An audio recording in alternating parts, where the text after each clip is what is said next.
Welcome to MacGyver's Workshop, where you never know what we're going to be working on next. If you're not too careful, you just might learn something. Hi there. Welcome to MacGyver's Workshop, where you never know what we're going to be working on next, and if you're not too careful, you just might learn something.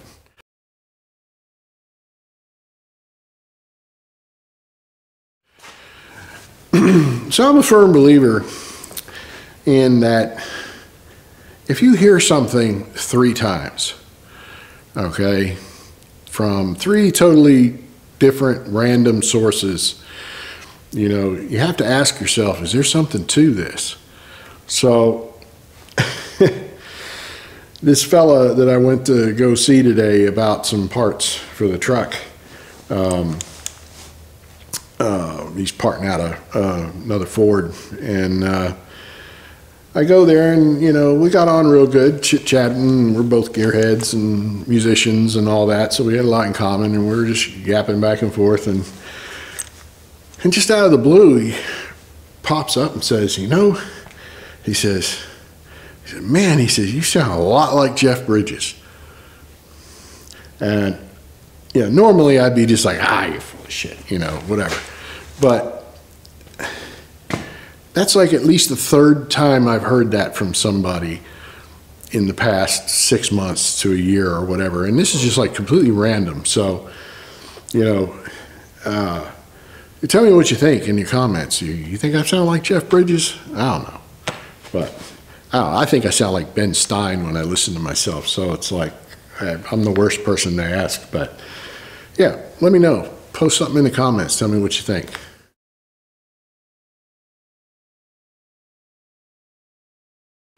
So we're back on Ole Blue project. The last video I showed y'all where I was spraying the undercoating on the bottom of the cab here, and I'm gonna take you over here. I'll go to the little phone cam and show you the up close now that it's cured up. It's really the new stuff now. It's like it reminds me of bed liner, but it's not. I mean, it's actually labeled as undercoating, a rubberized undercoating, and I like it a whole lot better. That old tarry, sticky, nasty stuff, oh, what a mess. And you know, back in the day, that's all you had, and now, you know, this stuff is awesome, man. It's the first time I've shot that, and yeah, I'm totally down with that. So let's go have a look here and see what we got. And I use my little phone cam because my main camera here is just a little bit unwieldy. Yeah, you can see it there. I wonder if I can do that parallax effect. What is that? Where the thing, you know, does when you use one camera and look inside the lens of another. Oh well, I'm being silly. Don't pay me no mind. Anyway, let's go have a look over here. I'll show you what all progress we've made. I'd initially said in the last video I was gonna do that, and it got kind of late, so all you got to see was me spraying the undercoating and, you know, it being kind of wet and drying. But man, I love this. This is awesome. You know, you can, I mean, it's you know, it's not hard. You know, you can dig into it with your fingernail, but it's, you know, it's not that nasty tarry stuff. Like here, I'll show you the here's like the Z-Bart stuff that was on the door and what I'd taken off of the cab, and it's like a, you know, it's this really thick kind of tar stuff. Oh God, it's nasty to work with. Man, real pain to clean off of that cab too. And I had a bunch of it to clean off to, you know, reshoot that undercoat. But anyway, Oh yeah, I guess I don't remember if I mentioned this in a previous video or not. It sucks getting old and you forget stuff. But I made me a little rig there to hang my doors on, because you know they're like you know, elephants in the room. You know, they're always in the wrong place, and we've got this way I got them hung on there, and they're nice and out of the way, and I can still work on them, and you know, flip them around when I go to do the body work on the other side. So it's all pretty cool. But anyway, back to the undercoating. I've got you know, we did the whole underside of the cab and sealed it really good, and we masked it really good so it'll look nice when, because see the firewall, you know, we primed it and it'll all be painted body color. So when we go to actually shoot the paint, then we'll mask the underside here so we don't get any overspray on it, and it'll look real sharp, I think. So anywho, you know, and then of course we've got, you know, you see our new floor pans in there and our new cab mounts on both sides. If you're just joining us on this video, this was a Pennsylvania truck, so I mean, remarkably it wasn't rusted out any worse than it was. All I had to do was the floor pans and the cab mounts and the cab corners. So not that that isn't significant, but you know, if you'd have seen the frame of this truck, yeah, you go back to the earlier episodes of this series and you'll see how bad the frame was. I mean, we couldn't even use it. We had to junk it.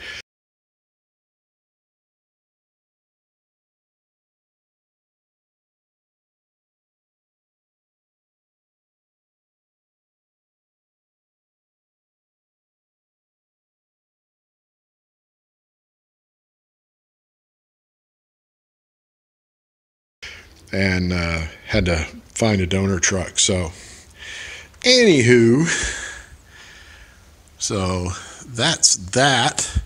And let me get look at the inside real quick. Let me crank the old rotisserie around here, and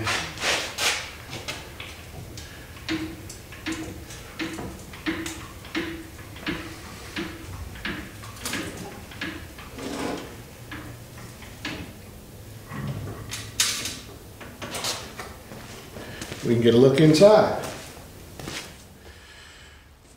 You can see where we got all our sound deadening material. It'll really quiet it down nice in here. And I've got the, you know, the cover to the transmission tunnel there.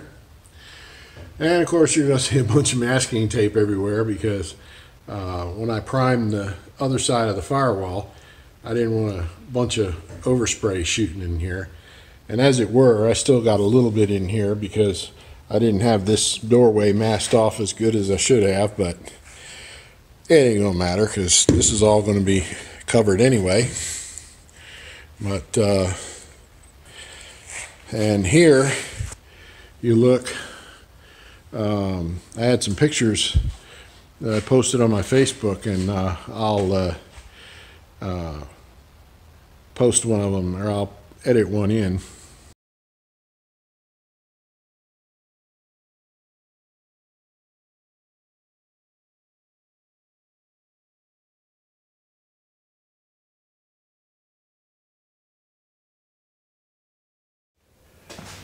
All right, so one of the other things I was talking about before that was kind of boring, and that's why I didn't make a video of the process, was we went ahead and put Dynamat sound deadening all throughout the floor of the cab and on the back of the cab here. So we've got, you know, ought to be nice quiet riding truck when we're all said and done. And I'll show you here on the firewall what I did. Of course, you're seeing all the all the frog tape where I covered up all the holes because, you know, we sprayed the other side of the outside of the firewall. But from the inside, I used a similar kind of spray, sound deadener, you know, rust preventative stuff, and it's rubberized as well, and really did that nice. So of course, who cares? You know, you're never going to see that. It's all behind the dash and everything, but I know it's there. And plus that extra bit of kind of rubberized coating, you know, in addition with the other sound deadening fabric mat that goes over here, yeah, it'll help make it just a little bit quieter inside the truck when you're going down the road. So, and you know, still got a little bit of work to do in here yet. I'll show you on the other side over here where the talk about that that undercoating stuff. You know, I'll show you over here in the door jamb where it was all coated before. So this portion of the door jamb, where your door hinges go here and here, this was they just shot this all full of that Z-Bart stuff. And it's just really like it's this thick, tarry, gooey, nasty stuff. And it took me like 2 days to get this section cleaned on both sides to where I could, you know, prime it. Because this is all going to be painted. You're going to see this when you open the door. So we want to get it nice and body color. Now this portion back here, we don't really care about that. There's Z-Bart on here. I'm going to leave that because, you know, that can just carry on and you won't hardly even know it's there. So we don't need to worry about that, and it can keep on protecting that over there. Never going to be an issue now that the truck's in the south. So, you know, we're good to go there. And I'll move over and show you some of the other stuff we've got going on here. So this is all the plastic interior trim, and we're going to clean it all off and re-dye it. It looks like somebody at some point in the past may have kind of gone after this with some spray paint at one point, because you can definitely tell a difference in color between here and here. So, but what we're going to do is we're going to strip it all clean back to whatever this was originally. And I found the company, and I can't think of the name off the top of my head, sorry, because I ordered this stuff like 4 months ago.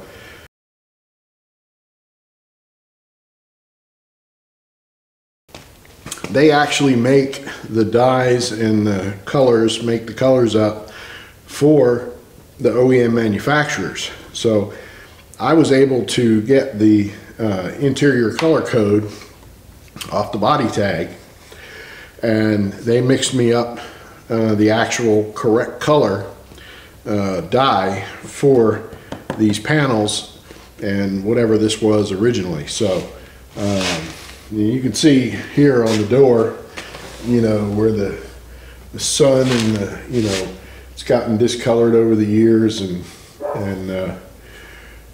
I'm hoping that they're not too far gone, that I can clean them up so they don't look too scratched. I want to, you know, save as much of the, you know, the you know, bones of the truck as possible. You know, it sat up for a while and kind of perished over time. You know, this is really not a bad project because, you know, we have everything. We're not starting with something that's missing half the pieces and parts and bits and bobs and so forth. So we're very fortunate in that there's only been a few parts that I've had to run down and find, a couple of which are the mirrors on the door. These are kind of unusual because if you look, they're kind of like car mirrors almost, you know, and they just kind of wing mirrors right on the side of the door there. And you know, it's kind of unheard of now, you know, everybody's got these big giant, you know, truck mirrors and stuff, but that's what this came with in 1982. So I actually found a fellow on Marketplace, Facebook Marketplace. He was parting out I think it was like a 1983 or 84, and it had those mirrors on it. So unfortunately, one of them, the glass is gone out of it, but that's okay because that's the one that I actually have the good mirror for. So the one good mirror that he's got is the one I'm missing. So we're in good shape there.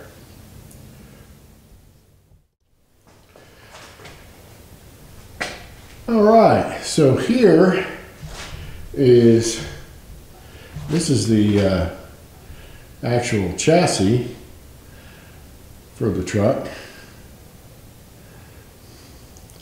You can see we got it all nice and prettied up. Of course, it's got a bit of dust on it at the moment, but sorry about that. And then we've got the motor. Now this is actually not the actual motor that's going to be used. This motor is from the donor truck and is you know, that's an actual 86 motor, and you can tell by the later style valve cover. And this was actually what they refer to as the EFI motor, with the EFI head on it. And you know, the donor truck I bought was an 82 as well, but it had this motor swapped in it at some point in its life. And it was kind of handy because while I have the actual motor that I'm going to use, which is the one that originally came in the truck that we're restoring, it's off at the machine shop and getting a bunch of work done to it. So while that's happening, I can use this motor to mock everything up and get everything into place, like the exhaust. You know, we did some modifications to where we put the later EFI style exhaust manifolds on here, which gives you a much better, freer flowing exhaust than the original single log manifold that they came with.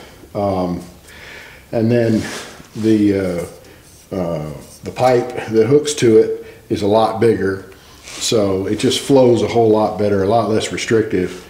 And what I've done is the original motor, we're going to soup it up a little bit. We got you know, a slightly hotter camshaft than stock in there, and we ported the head and put bigger valves in it. And we're going to go back. I've got some Harlan Sharp roller rockers for it, and putting studs in the head and all that good stuff. And of course, you see the 4-barrel intake and the Rochester Quadrajet we're going to use here. This Quadrajet's actually spec'd off of a 5-liter Chevrolet. So, you know, 4.95 liter, you're pretty close. And back in the day when I used to work for General Motors, you know, I was trained to work on these and rebuild them and tune them and all that sort of thing. So back in 1986 or 87, when you took your 84 Oldsmobile to the dealer and with a drivability problem, you know, that's how we tuned all the stumbles and hesitations and stuff out. You know, there's like a myriad of adjustments that you can tweak on this carburetor, more so even than a Holly. And you know, really, you can really tune these things amazingly. And they get a bad rap. You know, people call them quadra-bogs and quadra-junks and stuff like that. But you know, if you actually know how to work on them and tune them, you know, they're you can really make some power with them. So that's what we're going to do with this one, and we'll use a wideband O2 sensor and hook it up to the exhaust, and we'll be able to, you know, dial this carburetor in so that the fuel mixture is just right at every point in its throttle range, and yeah, she'll be good. So, which brings me to I was on Facebook on one of the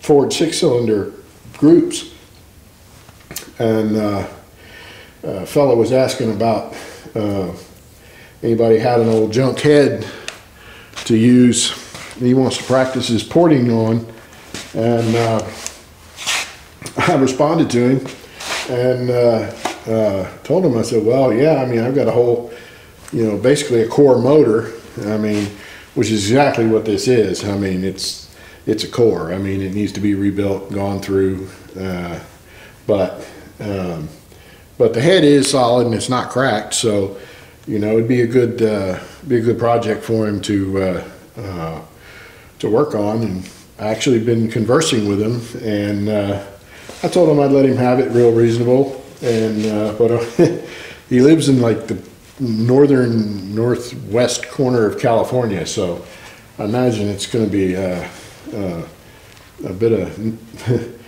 of lettuce to get it shipped there. But you know, since he's, you know, wanting to make the effort to learn and, you know,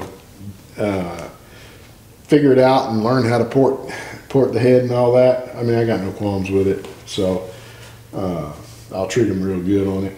And anyway, so that's where we're at, and hopefully, I'm hoping by the end of this week,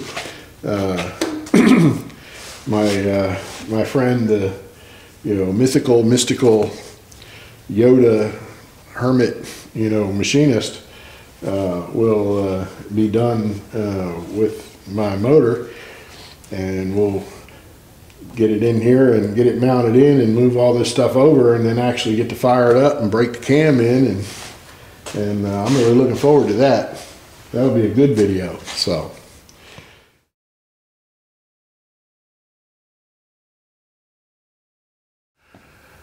you know, I had I came across a guy on Facebook Marketplace that's parting out a Ford truck, and you know, he's got some good fenders and a good hood and good mirrors, and you know, I'm always much better about, you know, if I can find a good used part when it comes to like fenders, hoods, doors, things like that, because, you know, anything you get aftermarket, unless you get it from Ford, which you can't anymore because the truck's so old, you know, it's the metal's thinner, they're cheaper, they don't fit right, they don't line up right. So, you know, in the rare instance that I can find these unicorn fenders and hood and all that, you know, I'm totally down with it. And this guy popped up on Facebook Marketplace, and you know, said he had one good with some rust-free fenders and a hood. So went and saw him today, and dude looks just like a friend of mine from back in the day, Johnny DeLucia. Johnny, if you're watching, this guy's could be your twin.